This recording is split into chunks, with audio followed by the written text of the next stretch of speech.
Before we get started, a quick word from our sponsor, Community Financial's President CEO Tansley Stern's podcast, Despite Impossible. Now on to the show.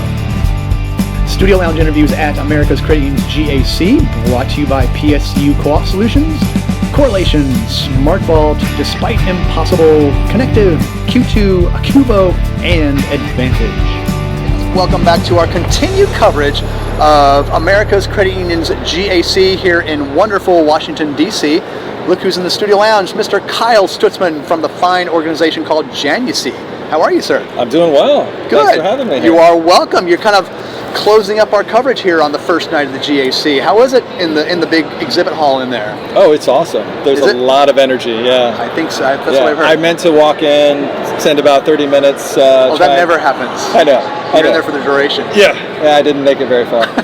It was great, which is what you want. Exactly. Yeah. Lots of folks. The big family reunion, they call it, for sure. Yes. So how are things at Janusea? Let's get a Janusea update. What's the state of Janusea these days? Because you guys are fulfilling a vital role, I think, in connecting fintechs with credit unions. So share with me what's going on with you guys lately. We couldn't be more excited. So we have we just had another credit union that approved an investment. So we're waiting for the paperwork and all those components. Mm-hmm. But that's one of many, because you mentioned fintechs and credit unions. We've actually found that it's not just like the new fintechs. There's a ton of innovation happening, but some of the innovation happens with the existing incumbents, the software providers that we're already using in our industry, who don't have real-time integrations, who don't have connections to multiple cores. So from a Janusea perspective, we're blessed and honored to be connecting credit unions and all types of solutions that we couldn't have even predicted a year and a half ago. It's amazing. It's been pretty cool, because I've had the honor of watching you from day one to where you are now, and it's a pretty cool story. I love things like this. We took something that was basic connections, and now we put it into a product. And so some people, I like the analogies that get talked about inside our company. One of them is Rosetta Stone. So we take a language and we let people talk that one language, and then we translate it so it works with all of the systems. Oh, okay. And it's really powerful when you're talking to kind of credit union leaders to understand what we do. And in another way, what's being built as not necessarily the primary. Our primary goal is to let people work together. That's the whole point of like connecting worlds together. But in doing so, every time we connect someone, we can build on that, and it's building on the industry's integration and connections. And so we're building this kind of financial internet. People can't, you have to have contracts, you have to be able to allow the connections. I mean, we're in a regulatory and compliance-focused industry.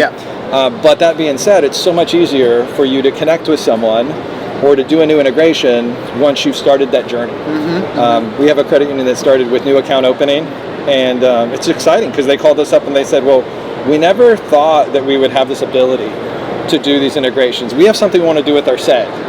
And they started going down that path. They swore me to secrecy because they want to share it with the world eventually. But they're doing something that they never thought was possible before. That's exciting. And for them, it's a small step because we're already helping them, and there's already communication happening, and they're already using integrations every day. And now to do a new one is just building upon that. It's amazing. Well, I'm thinking about the speed of adopting new technologies, because there's so much opportunity out there, especially in that realm, and how you guys can really help expedite that even more so, and to keep that credit union that much more relevant.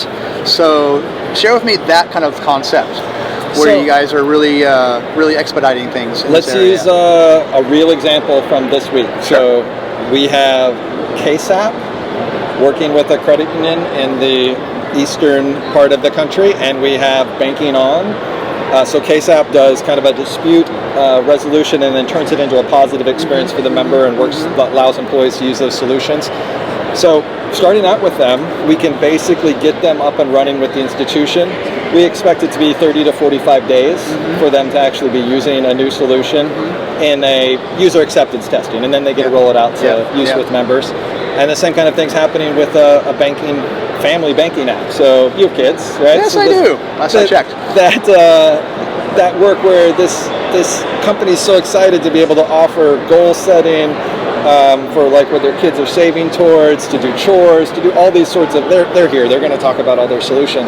And we just get to be a small part of, well, now they can help a whole slew of credit unions that before they thought they were going to have to spend months, like 6, 9, 18 months working through a couple integrations, and we can get them up and running in 30 to 45 days, and now they can go work with many institutions at the same time. That's the answer there. That's the fun part. For a lot of credit unions out there who are, I don't want to say they're desperate to get out there, but I think that's, it couldn't happen fast enough, I think. A lot of credit unions want to do this type of stuff yesterday, and so you guys are providing that pipeline for them. Once they start to realize what they can do, then they come up with new innovative and exciting things to do for their members, and they don't get pushed out, a year or two, or they don't walk away. I mean, the main question still is, do you work with my core, do you work with my legacy systems? And if you're in this exhibit hall and the person tells you no, you tend to walk away.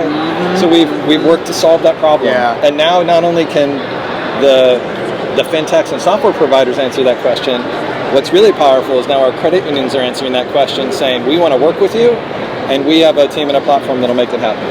Right on. I love it. It's power that they never had before. No doubt. So kind of want to segue into the uptick in credit union fintech collaboration in the industry, and where you guys fit in that. Sounds like you guys are the middleman once again here. We're providing the platform, and we specifically did in a platform approach because we want smaller institutions, mid-sized institutions, large institutions to all have access to it. We know there's tends to be different skill sets and abilities. In the integration space, it's not as varied as we might hope it would be. Even larger institutions tend to struggle with the integrations. But we are allowing even smaller institutions to have access to innovation. And we're having core providers, surprisingly, when we go and engage them and say, oh, we have a new core we want to add to our platform, which in our world, that means then all the solutions we've worked with, all that are on our platform already, now become available to that new core and the credit unions that use that core.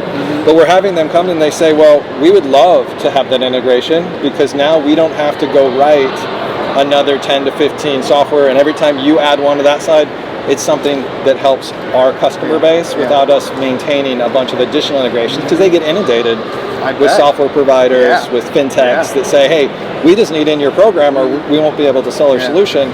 So we solve the problem from multiple angles. Where were you guys 10 years ago? My God. Where were we 10 years ago? I mean, I was struggling with the same integration problems that people were. And our biggest hurdle has been people believing that this can be solved.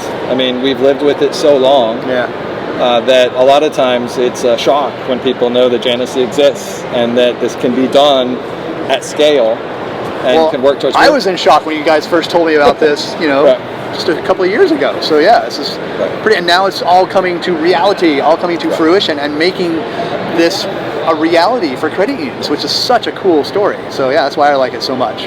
One of the things we're already thinking about now is we've started to automate onboarding for the integration part of it. So it used to be, and even when we were starting a year and a half ago, if we needed to start the integration, here's a form, and you have to go gather all that data, and we standardize these calls. It's still a complex problem that we solve, which we put some weight on the credit union. Now, it may only be 4 to 8 hours of work, a few calls that have to go through and make sure we validate that data.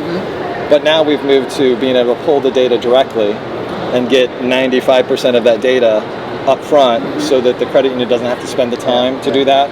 And now we're working to automate even some of the onboarding for our fintech partners. Right on. So the more we can take away from the credit union, they still own the integration, they still own the work and the value that comes from it, but we want to take away the busy work.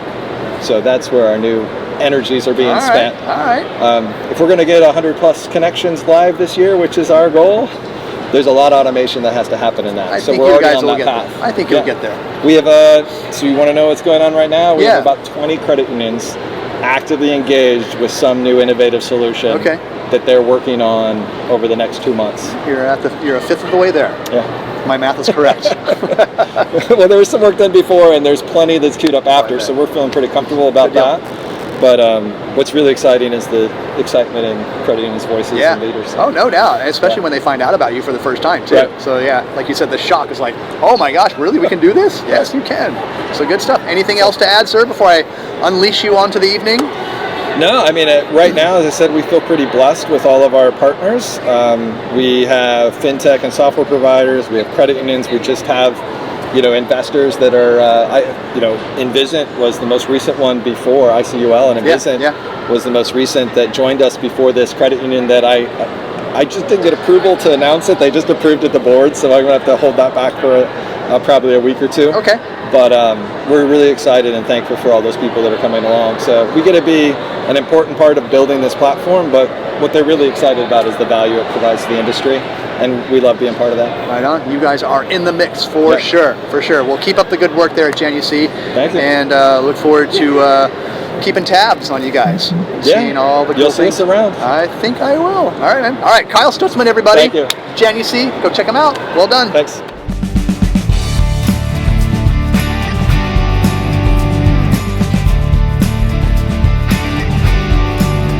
Word from our sponsor, Community Financial's present CEO, Tansley Stearns' podcast, Despite Impossible.